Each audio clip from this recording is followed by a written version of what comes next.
Valendo. Vou começar aqui com uma pergunta direcionada ao pastor, que fizeram, pastor, que diz respeito à igreja. Ela diz assim: como está o seu coração hoje em relação ao crescimento da Lagoinha? Amém. Boa noite mais uma vez. Chega, eu estou aqui ofegante, né? Porque cheguei aqui na igreja, foi uma correria, mas o meu coração ele está dessa forma em relação à igreja, muito ofegante, cheio de expectativa, né? O que eu vejo para essa igreja é aquilo que eu vi quando nós iniciamos ela, quando teve o nascimento da Lagoinha Valparaíso. Uma igreja para servir a cidade, né? Uma igreja para que a minha família, né, pudesse ser cuidada, os meus filhos. Não há uma igreja sem antes ter uma família, né? Então, assim, eu acho que algo tão importante na nossa vida como homem é ter um lugar para que a nossa família tenha um crescimento, tenha um cuidado, né? Tenha um aconchego. Isso é muito importante, né? A gente, como homem, decidir o lugar que nós seremos cuidados, ensinados a respeito da palavra de Deus, e também os nossos, né? A nossa família segue a gente. Então, o que eu vejo para a Lagoinha Valparaíso ao longo dos anos, né, daqui para frente, é que assim como a minha família tem sido tão transformada, tão impactada, hoje eu consigo ver os meus filhos crescendo na igreja e servindo na igreja. Eu já tenho 2 filhos, uma de 12, uma de 13, que fez agora a Luísa, a Esté, que tem 11 anos, e as duas hoje já estão servindo aqui no Ministério do Follow, né? Então, elas nasceram na igreja, desde pequenininho, no espaço do Kids. E os que estão vindo atrás, a Esté e o Mateus, também estão acompanhando isso. Então, o que eu vejo para a igreja é isso: a nossa família crescendo aqui dentro, a nossa família servindo aqui dentro, e as nossas esposas, e todo mundo crescendo aí para a glória de Deus. Não crescer paredes, não crescer prédio, mas crescer cada pessoa e cada família que entrar por essas portas. Essa é a minha expectativa. Amém, glória a Deus, pastor, isso aí. Júlio, uma pergunta aqui, ó. Cadê? Com o passar dos anos, uma das coisas que se instala no casamento é o silêncio. Como resolver a falta de diálogo? Boa noite, meus irmãos, graças e paz. Isso é algo que acontece, eu creio que com todos que estão aqui, né? Porque não é só com o passar do tempo. Às vezes tem pouco tempo, mas acontece um silêncio, às vezes até involuntário, porque a distância causa um silêncio, né? O trabalho causa um silêncio, às vezes até o convívio causa um silêncio, o celular causa um silêncio. Mas o que nós podemos resolver com isso é trazendo o casal mais para perto de Deus. Esposa, esposo, vamos orar, vamos sair, vamos dar um tempo com a criança na casa de um parente, vamos sair só nós dois, para criar um laço maior de intimidade. O que acaba o afastamento é a conversa, é o diálogo. E se não houver diálogo, tende a findar o relacionamento. Eu posso pegar um gancho aí no que Claro. o Júlio falou? E também foi no silêncio do homem que a primeira família caiu. Adão e Eva, a gente conhece o exemplo deles. Eva pecou, Eva comeu do fruto e deu para o homem, mas porque ele não falou nada a respeito daquilo. Ele se omitiu, ele não falou, então no silêncio o pecado veio ao mundo. E complementando, é tão perigoso, vamos dizer assim, o silêncio dentro de um relacionamento, que esse ano eu e minha esposa, a gente faz 14 anos de casado, mas até ali pelos 7, 8 anos, era algo que ainda permeava o nosso casamento, que era algo que ainda estava dentro ali, que era o silêncio. E ao ponto que nós tivemos que chegar, sentar e falar: de agora em diante nós vamos ter uma comunicação clara e aberta, né? Então, quando o casal ele tem essa comunicação aberta um com o outro, sem rodeios, né, Júlio? Sem comunicação aberta mesmo. A esposa fez algo que não gostou, vamos sentar: amor, você fez isso, eu não estou gostando, isso aqui. Porque com isso você vai fortalecendo a base do diálogo. E um diálogo dentro de um relacionamento é a chave para ele ser um relacionamento, um casamento duradouro. Sim, e isso vem também através da intimidade, né? A Geralmente a gente tem liberdade para conversar com quem é íntimo da gente. Quem é íntimo da gente, a gente consegue conversar mais, a gente consegue se abrir mais, a gente consegue compartilhar algumas coisas a mais. E eu acredito que isso também dentro do casamento. Eu, quando tive uma empresa, há aproximadamente aí uns 7 anos atrás, eu tinha um funcionário e a Patrícia, ela estava desempregada e ela foi trabalhar comigo. Não estava desempregada, né? Porque a empresa era dela também, mas ela estava sem trabalhar na função dela. E ela ficou 2 anos comigo lá dentro do nosso empreendimento. E o nosso funcionário chegou um dia para a gente e falou assim: da onde vocês tiram tanto assunto para conversar? Essa foi a pergunta dele. Da onde vocês tiram tanto assunto? Como é que vocês conversam tanto? Quem chegava 8 horas da manhã, saía às 6 horas da tarde e não faltava assunto. Conversávamos o dia todo. Enquanto a gente estava ali junto, a gente estava conversando. E o que ele falou para mim foi... Obrigado, meu querido. O que ele falou para mim foi que, quando ele chegava em casa, ele não conseguia dialogar com a esposa dele. Ele já estava com a esposa dele há muito tempo, há muitos anos, mas ele chegava e não tinha assunto para conversar com ela. Ficava na televisão, ficava no celular, a esposa fazendo comida, e eles só conversavam o suficiente, né?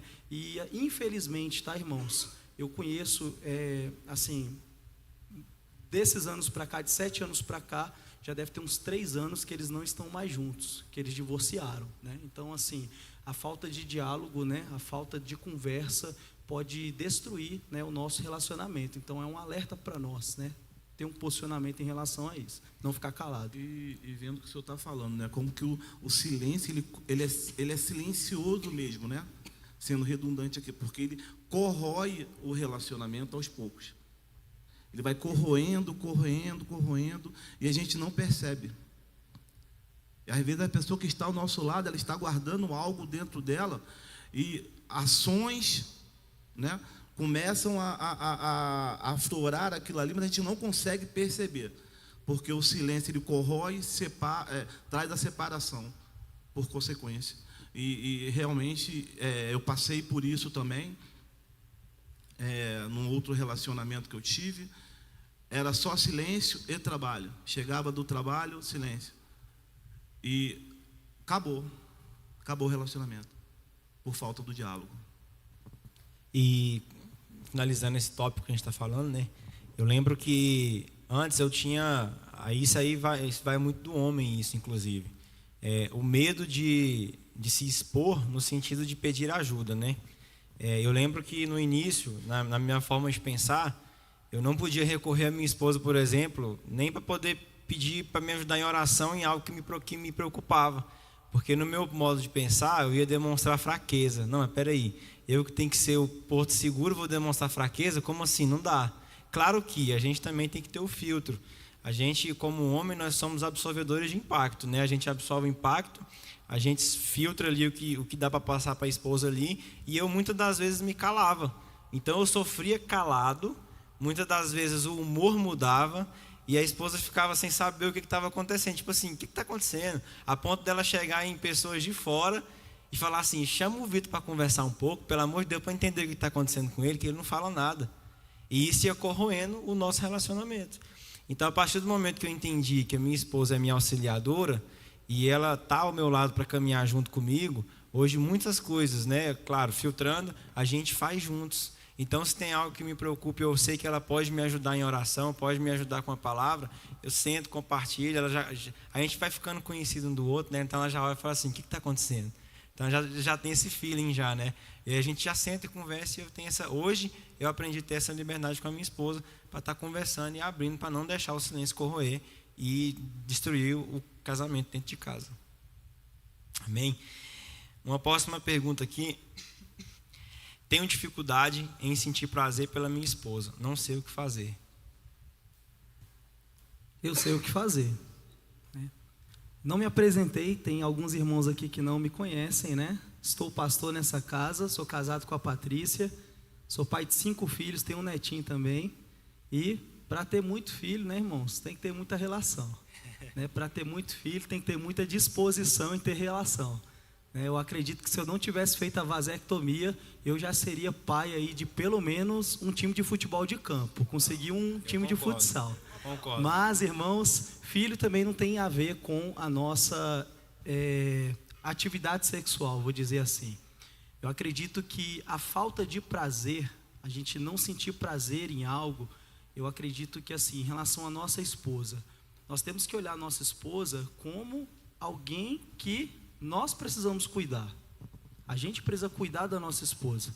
O que acontece muitas das vezes é que, ao passar dos anos, irmãos, ao passar dos anos, algo para se manter firme, algo para se manter de pé, não vai, gente. A idade vai chegando, a idade vai passando. Nós não somos mais aqueles namorados da adolescência, a gente não é mais aqueles jovens, a idade vai chegando. E às vezes, a esposa, ela não é cuidada por as adversidades, né? Pelas dificuldades, pelos desafios de ser mãe, de cuidar de casa, de cuidar dos filhos, de tantas preocupações que vão acometendo as nossas esposas, né? As nossas esposas são aquelas que sustentam ali a onda no lar, quando a gente está ali trabalhando e provendo a nossa casa. E às vezes a gente não tem um olhar de cuidado com a nossa esposa. E o que acontece? O inimigo, ele vem com o prato. Aí ele coloca aquilo que é lá de fora, coloca uma menina nova, coloca uma menina que tem uma palavra doce, e isso acaba fazendo o quê? A gente começa a olhar as coisas de fora, coisas bonitas, e não se atrair mais por aquilo que tem dentro da nossa própria casa. Então, irmãos, o conselho que eu dou, invista na sua esposa. Esse é o dever do homem, esse é o papel do homem, investir na esposa, cuidar da esposa, viver eternamente com a esposa, né? O que Deus uniu, não separe o homem, né? A gente cuidar, a gente ir até o fim com a nossa esposa. Aí eu vou dar um exemplo claro aqui. A minha esposa, ela foi mãe de 5 filhos, certo? Tem como uma mulher que é mãe de 5 filhos, irmãos, manter um corpo em forma? Não tem, irmãos. Ela pode ter saúde, ela pode cuidar da saúde, mas o corpo não volta mais ao normal. São 5 filhos, irmãos, é barriga crescendo, barriga diminuindo, barriga crescendo, barriga diminuindo. Olha o tanto de estria que isso não dá numa mulher.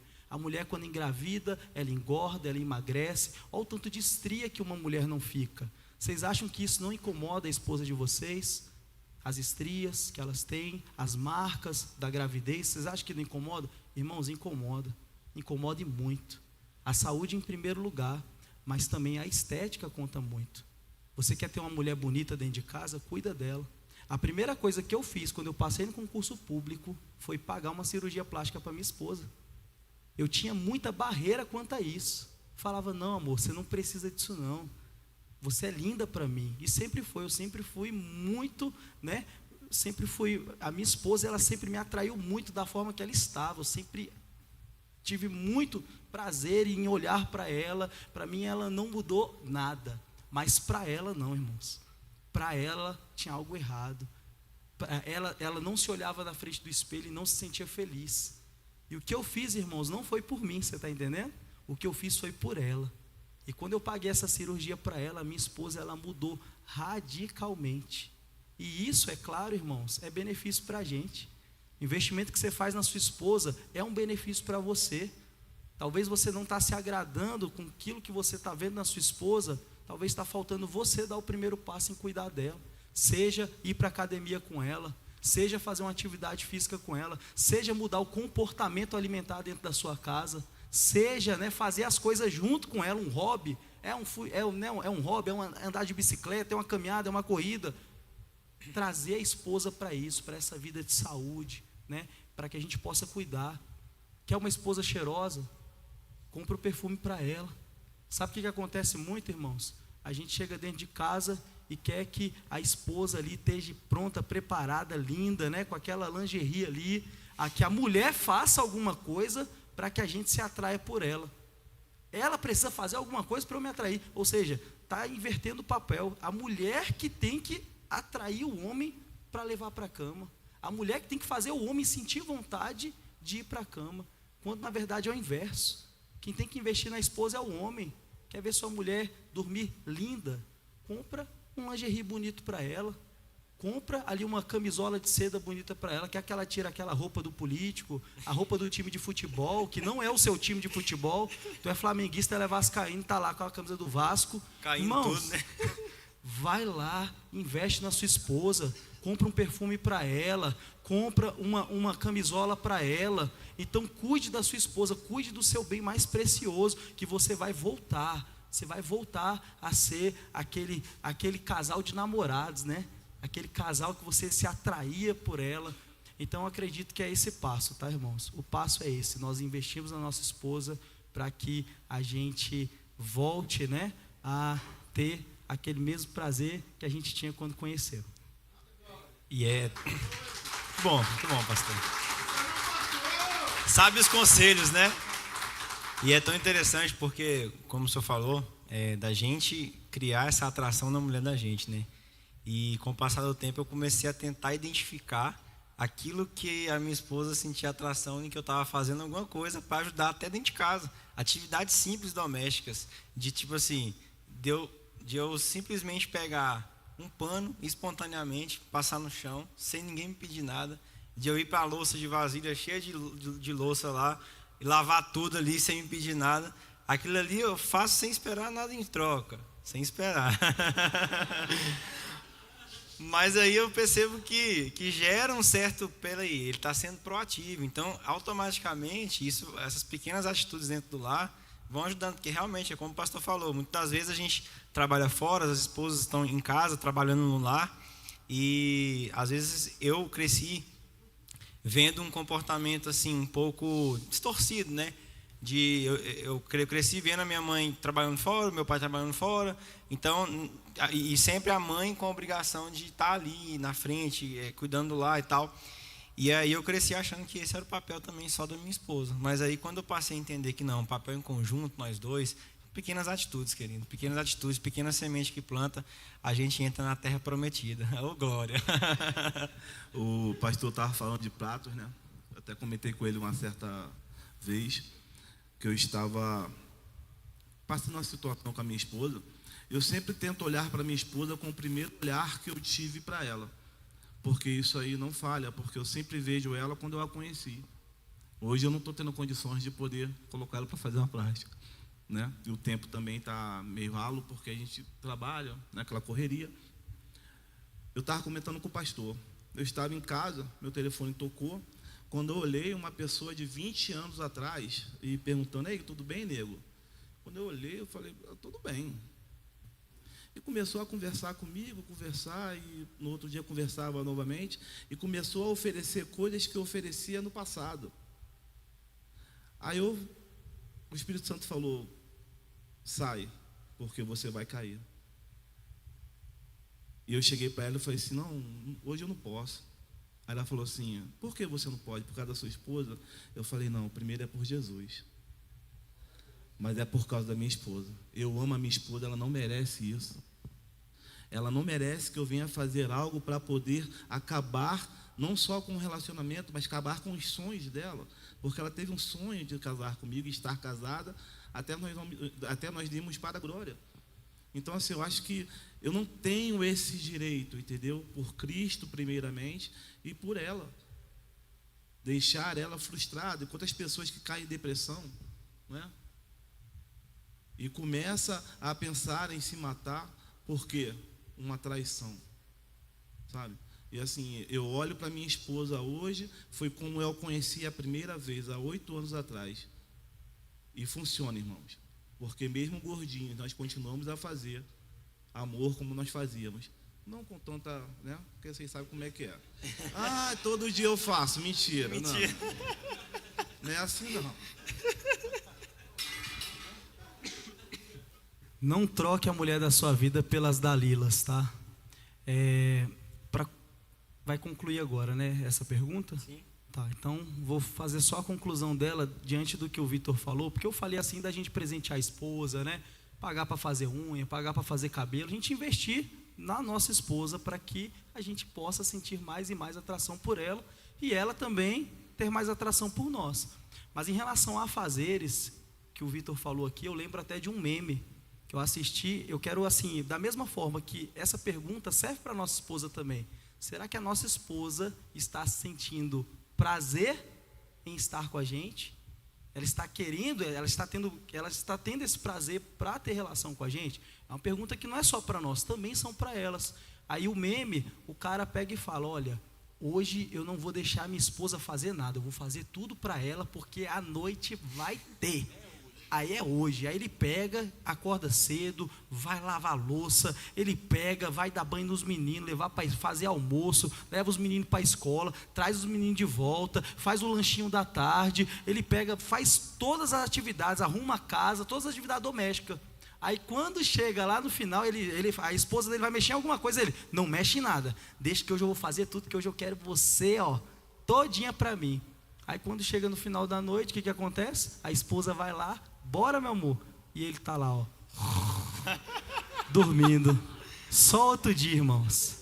Você está entendendo que até isso, né, irmãos, pode fazer com que a gente não sinta, né, a vontade, né, a gente não tenha libido, né, a gente não tenha vontade pelo próprio cansaço, né, do dia a dia. Então, se os dois dividem a carga, tudo fica mais fácil. Às vezes a gente quer colocar, a gente tem o dever de prover a casa, com certeza. A esposa, ela está ali cuidando do lar, mas isso também não impede de nós sermos um braço forte também dentro da nossa casa, né? Porque a atividade do lar, irmãos, eu vou falar aqui algo para vocês, cansa e muito.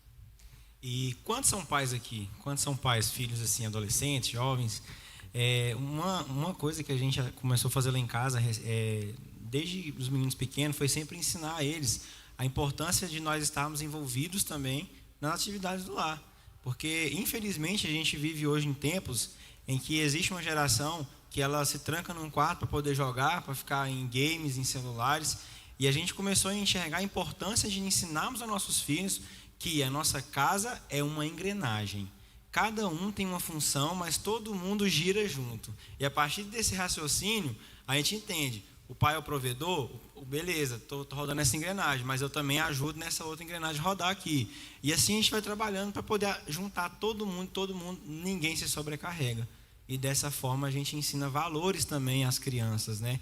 Hoje, para a glória de Deus, meus filhos, todos eles não passam fome mais. Lá em casa é escadinha, é 13, 12, 10 e 6. Até a pequenininha já sabe fritar ovo. Quando ela quer comer, ela corre lá, eu quero fritar ovo, eu vou te ajudar. Não, papai, eu sei, eu fico ali supervisionando, faz com todo cuidado porque foi ensinado. Então é importante a gente investir isso também nos nossos filhos, de ensinar eles esses valores, para quando eles crescerem, não achar que eles só ficam de boa e a esposa vai fazer tudo. Porque cresceu vendo mamãe fazendo tudo, e eles ficavam de boa, quando casar vai fazer do mesmo jeito. Né? Então, é isso. Agora uma pergunta aqui muito interessante para os dias de hoje. Quero perguntar por que os homens hoje em dia têm mais ânimo para ficar em jogos virtuais do que comparecer na cama. Eita! Você não é crente não. Alguém quer responder essa pergunta aí, irmãos? Eu acredito que nós temos que vigiar com as nossas prioridades, né? Eu acho que, assim, uma pessoa que troca, né, ter uma comunhão, troca estar com a esposa para estar em um jogo, está faltando muita coisa dentro desse casamento. Aí eu já volto até para aquilo que a gente conversou antes, né, falar sobre o diálogo, né? Está faltando intimidade na vida desse casal, porque eu acredito que há um tempo para tudo. Não é proibido você, né, ter um hobby, né? Para uns o hobby é jogar um videogame, mas para outros o hobby é assistir um jogo de futebol, para outros o hobby é fazer alguma outra atividade, chegar em casa, sentar no sofá, assistir o telejornal. Mas eu acredito que nada pode substituir a nossa intimidade com a nossa esposa. Não só com a nossa esposa também, o nosso relacionamento com os nossos filhos. Infelizmente, as telas hoje, elas têm sido muito perigosas. As telas, elas têm tirado o relacionamento de pais com filhos, ela tem tirado a intimidade do casal, porque o casal hoje não senta mais na mesa para comer. Família hoje não senta mais na mesa para comer. Eu falo isso por diversos testemunhos e também diversas situações que eu já vi acontecer. Na minha casa isso não acontece, irmãos. Na minha casa, hora de comer, é todo mundo sentado na mesa. Os meus filhos pequenos, todos eles gostam de jogar gamer. Mateuzinho é o cara do Minecraft, do Roblox, né? Então, assim, ele gosta muito de jogo, as minhas filhas também gostam um pouquinho de jogo, mas tudo tem seu tempo. E nós, como homens, temos que colocar o limite dentro da nossa casa. Quem coloca, irmãos, quem guia a família é o homem. Tem tempo para tudo. Se você permite seu filho jogar, tudo certo, não tem problema, mas tudo tem que ter hora. Então, lá em casa é assim, quando é hora de comer, a gente para todo mundo, vamos sentar na mesa e vamos jantar junto. Então, assim, na cama, a mesma coisa. Cama não é lugar de mexer em celular, irmãos. Cama não é lugar de ficar olhando para a tela. Cama é lugar de... Nós sabemos, né? Cama é lugar de... Tem menores de idade aí. Agora que eu estou visualizando os menorzinhos aí, né? Cama é lugar de amar, é lugar de conversar. Eu tenho certeza que todos vocês, inclusive eu, a gente quando chega em casa, a nossa esposa, ela tem muito para falar com a gente. Ela quer compartilhar com a gente como é que foi o dia dela. A mulher, ela tem necessidade de falar, irmãos. Você não tem noção, tanto que a nossa esposa, ela tem necessidade de falar. Às vezes fala, nós não entende nada que ela está falando, mas ela precisa que a gente dê atenção. Então, assim, eu acho que é dessa forma. Quando a gente coloca a tela, não só a tela, mas outros costumes na frente do nosso relacionamento com a nossa família, a gente está perdendo ela. Isso aí. E acaba até se tornando um refúgio, né? A pessoa, ela não quer mais conversar, ela não quer mais ter um relacionamento, ela acaba usando aquilo como subterfúgio, de poder estar ali na frente, não vou ouvir, não vou falar, estou usando aqui, estou ocupado, ela também não vai falar comigo. Aí ele cria um mundo para ele, se tranca naquele mundo e a pessoa vai viver no mundo dela lá. Aí está um casal separado dentro de casa. É importante a gente estar atento a isso, né? E aqui uma outra pergunta, como você lida em momentos em que sua esposa está sobrecarregada emocionalmente? E de que forma você oferece apoio prático e emocional? Posso começar respondendo essa? Pode. Isso aqui é algo interessante porque em 2019, a empresa que eu trabalho, ela ofereceu para a gente um curso de inteligência emocional. Fiz esse curso, percebi que muita coisa em mim precisava mudar. E eu então comecei a mudar, comecei a caminhar uma mudança. Algo que me tirava a paz era quando eu e minha esposa sentava e ela dizia assim: mais uma vez eu estou te falando isso. E aquilo ia gerando um desgaste na nossa relação. Então eu tive que começar um processo de mudança mesmo, né? Lutando contra mim mesmo, mudando, melhorando. E aí eu comecei nesse processo. É interessante que dentro de um relacionamento, geralmente os dois não começam a remar sozinhos. Não começam a remar juntos, perdão. Geralmente um começa a remar, aí o outro enxerga o horizonte e começa a remar junto depois. Então, como que se deu isso? Quando eu fiz esse curso, comecei a mudar, ela começou a perceber, nossos filhos começaram a perceber também a mudança que estava acontecendo, e automaticamente ela se interessou. Ela falou assim: se ele está mudando, eu acho que eu também consigo mudar. E aí foi onde ela me falou: eu quero fazer um curso desse que você fez. Tá bom, na hora. Fui lá, estava tendo um evento em Brasília, investi um valor considerável para ela fazer esse curso também. Mas depois que ela fez e ela entendeu também aonde ela precisava mudar, aí nós dois começamos a remar juntos e começamos a mudar juntos. Então eu fiz um investimento prático e dei apoio emocional durante essa caminhada. E automaticamente a nossa vida mudou. O relacionamento com os filhos mudou, o nosso relacionamento como casal mudou muito, evoluiu muito. Então, assim, às vezes é preciso tirar a onça do bolso, investir praticamente nisso aí também, porque a mulher, emocionalmente, ela acaba sendo um pouco mais frágil que o homem. Então, a gente tem que ter essa prática de cuidar, né? Sim, o homem, ele tem que ser posicionado dentro de casa. O homem de pé, a família está de pé. Se o homem se abalar, a família se abala. A esposa, os filhos, como o Vitor falou, a esposa é a parte mais frágil. Emocionalmente, a esposa, ela é mais frágil, ela vai se desesperar mais. A gente vê um exemplo bíblico, a vida de Jó. Jó, ele foi um homem que perdeu tudo o que ele tinha. Todos conhecem a história de Jó aqui? Amém. Jó perdeu o dinheiro, perdeu os gados, perdeu até os filhos. Quando Jó perdeu tudo, passou por uma crise, a esposa dele falou o quê? Amaldiçoa esse Deus e morre. Ou seja, totalmente descontrolada emocionalmente, um momento de crise emocional. Ela, para que a gente vai servir esse Deus se está em crise, está dando tudo errado, se a gente está endividado, se você está doente, se os nossos filhos morreram, para que tudo isso? Para que esse Deus? E ele foi lá e manteve o quê? A postura, o posicionamento dele como uma pessoa fiel a Deus. Irmãos, a fidelidade de um homem de Deus, ela impacta toda a família. Pode estar caindo o mundo, o homem está firme, posicionado, fiel a Deus. E o que aconteceu? Ele foi lá e falou para ela. Ele falou, olha, você não sabe o que você está falando, você está falando como uma louca. Foi Deus que nos deu tudo. Se Deus levou, louvado seja o nome do Senhor. Ele trouxe paz em uma crise emocional para a esposa dele, em meio a um caos, em meio a uma situação de crise que espero que nenhum de nós passe por aquilo que Jó passou. E sabe o que aconteceu? Essa esposa que hoje, se você... Eu já ouvi, gente, muita gente, quando vai falar da esposa de Jó, desce o pau nela, desce a lenha nela. Mas lembre-se que Jó, quando ele teve tudo de volta, né? Quando Jó teve o dobro daquilo que ele tinha, inclusive teve mais 10 filhos, foi com a mesma esposa. Essa mesma esposa que estava ali descontrolada emocionalmente, foi a mesma esposa que ele reconstruiu tudo que ele tinha e a família dele. Ele não abriu mão dela. Vocês estão entendendo, irmãos, que a gente precisa ser posicionado. Às vezes as nossas esposas, elas falam algumas coisas pela emoção. A mulher é um ser emocional. Às vezes ela fala uma coisa ali, algo do passado para você, algo para te atingir, algo para ferir. Por quê? Porque ela é emocional. E o homem, como sacerdote da casa, ele tem que ser espiritual.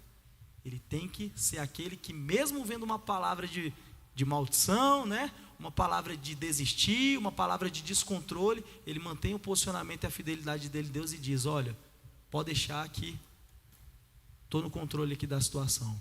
Pode deixar que vai dar tudo certo. Pode deixar que o Deus que a gente serve vai tirar a gente dessa situação, vai tirar a gente dessa crise, vai tirar a gente dessa tempestade, vai dar certo a vida dos nossos filhos. Então, irmãos, somos aqueles que vamos trazer essa palavra de fé para dentro de casa.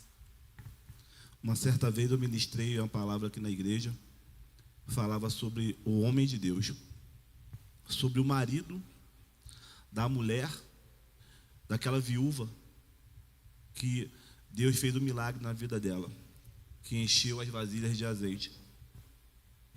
E quando ela chegou ao sacerdote, ela falou, os senhores conhecem o meu esposo, conhecem o meu marido, ele era um homem de Deus.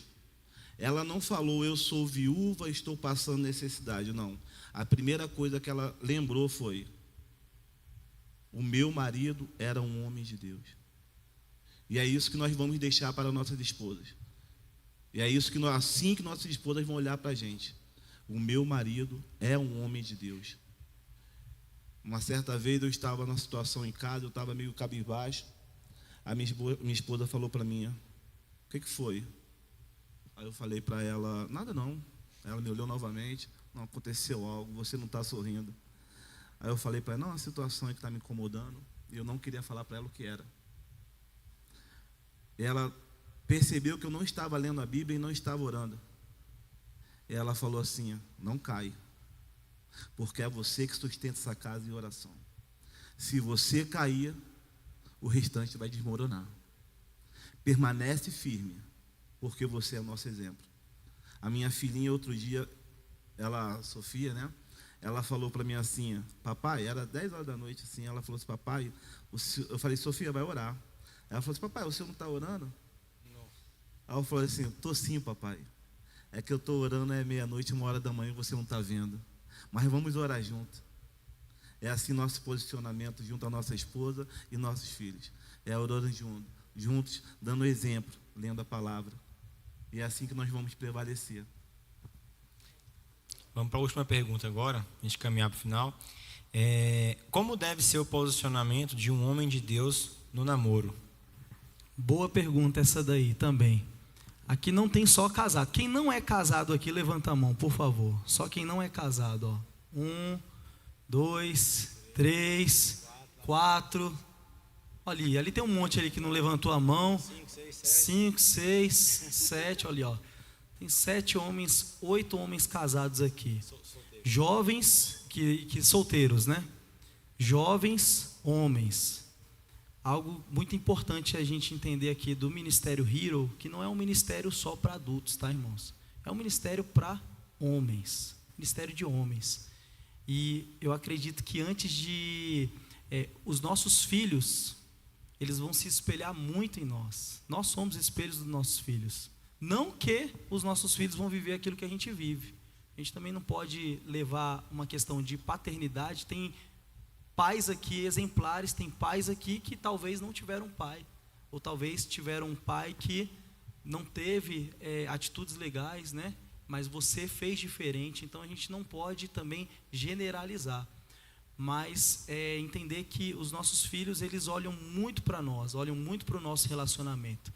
Então, dentro de um padrão, a gente, dentro disso que eu falei em relação à paternidade, se você teve um pai ou você não teve um pai presente, se você teve um pai espiritual ou você não teve um pai espiritual que te ensinou a palavra de Deus, antes de tudo, se você está aqui, é porque você tem um pai que é Deus.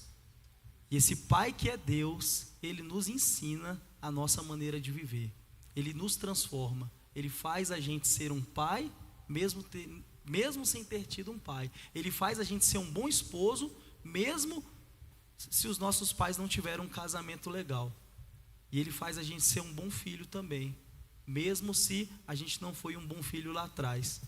Então, você que não é casado, a gente precisa saber que o namoro, né? Vamos colocar aqui namoro. A Bíblia não fala sobre namoro.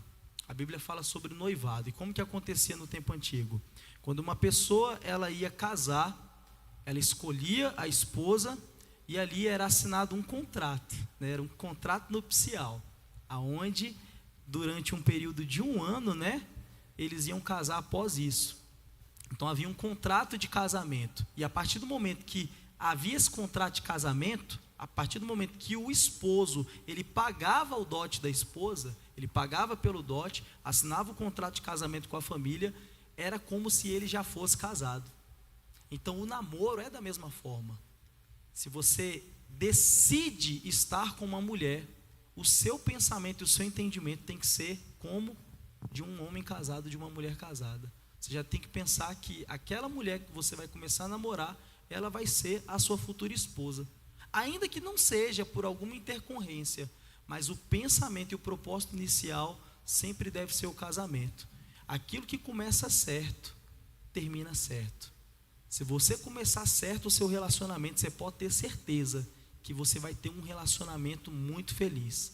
Vale muito a pena esperar.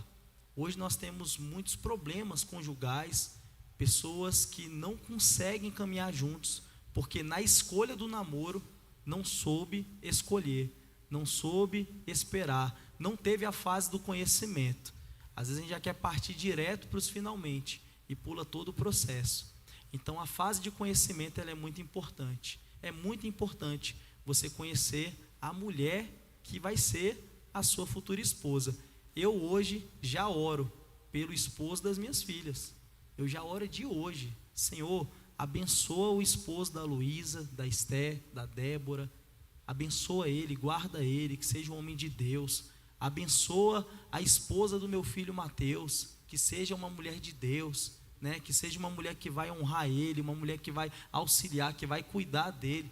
Então, se a gente quer ver os nossos filhos bem também no relacionamento, né? No namoro, a gente como pai, né?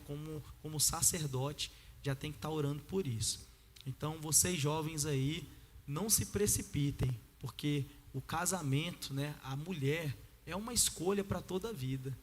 A minha esposa, quando eu conheci minha esposa, irmãos, eu estava no mundão. A minha esposa, ela já conhecia Jesus. A minha esposa, ela foi dentre aquelas que são as exceções, né? Aquela que entrou diante de um jugo desigual, mas diante de uma promessa que ela recebeu, que naquela semana que ela me conheceu, ela estaria conhecendo um homem de Deus. Mas eu não era um homem de Deus, tá, irmãos? Mas aconteceu que através da minha esposa eu vim para Cristo. Então, assim, tudo que eu vivi com a minha esposa, eu considero hoje a minha esposa como uma mulher da minha vida. Eu considero a minha esposa como a minha primeira namorada, ainda que eu tive outros relacionamentos antes. Eu considero ela como a minha primeira namorada, porque a minha esposa foi a mulher que, quando eu comecei a me relacionar com ela, eu tive esse entendimento. Essa mulher aqui é para eu casar, é para o casamento. Essa mulher aqui é para a vida toda. E é por isso que deu tão certo, né? Hoje nós estamos aí há 14 anos de casados, vamos fazer 15 anos, né, já de casados, e temos uma família grande, uma família linda, temos um propósito alinhado, e tudo, né, para a glória de Deus. Mas porque eu não vou falar eu, né?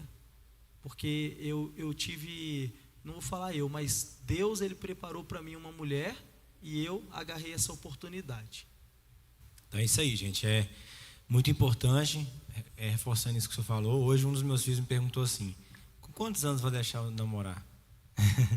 Eu falei, não é, o detalhe não é com quantos anos, o detalhe é você esperar em Deus. A gente fala espera em Deus porque a mulher com quem você vai namorar, a gente ora para que ela seja a mulher que você vai se casar. Então é melhor você esperar em Deus para tomar a decisão correta, para quando você chegar a mulher escolhida para a sua vida, ela ser aquela que você vai casar. O pastor falou de algo que realmente para mim também foi da mesma forma. Estava no mundo, enfim, foi parecido, mas a minha esposa é uma promessa de Deus, que Deus fez para mim, alguns meses antes de eu conhecer ela, que Ele estava preparando a minha Rebeca, mas eu não precisava me preocupar com o tempo, que era no tempo dele. E quando a gente casou, depois de alguns anos juntos, eu percebi, ela é minha Rebeca, e a gente está hoje aí há quase 14 anos juntos, para a glória de Deus. Então, jovem, não se precipite, espere em Deus, que no momento certo Deus vai enviar a pessoa certa para você, para ser aquela que você vai caminhar junto, até que a morte separe. A pergunta que eu vou fazer para os namorados das minhas filhas, quando chegar lá em casa para pedir em casamento, é essa: você tem condição de prover ela? Você tem condição de tirar ela debaixo do meu teto e sustentar ela? Pagar aluguel, né? Dá dignidade, tá, irmãos? Não é luxo, não. Você tem condições de fazer isso? Porque eu, quando fui lá e pedi a mão da minha esposa para a mãe dela, porque o pai dela havia falecido, eu tirei ela de casa. Nós alugamos uma casa, compramos nossas coisas e mudamos para a nossa casa. A Bíblia diz que quando a gente casa, né, deixa pai e mãe, une-se a sua mulher e se torna uma só carne.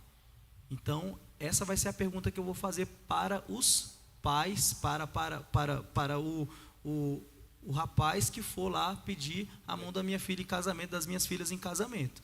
Porque o que acontece muito hoje são jovens, pessoas que ainda não têm a condição de prover, ainda não tem um trabalho, ainda não tem um projeto de vida, mora com o pai, mora com a mãe, talvez assim, quer casar, mas quer ainda viver debaixo da aba dos pais, do recurso dos pais. Não, meu pai vai pagar o aluguel. Não, vamos morar na casa do meu pai, no quarto de fundo da minha mãe. Vamos fazer. Gente, homem, ele é o provedor. Você jovem, quando você for pedir uma mulher em casamento, saiba disso, que você vai ter que ter condição de tirar ela da provisão, né, do teto dos pais deles, e sustentar essa esposa, né, e cuidar dessa esposa e amar essa esposa aí até que a morte os separe.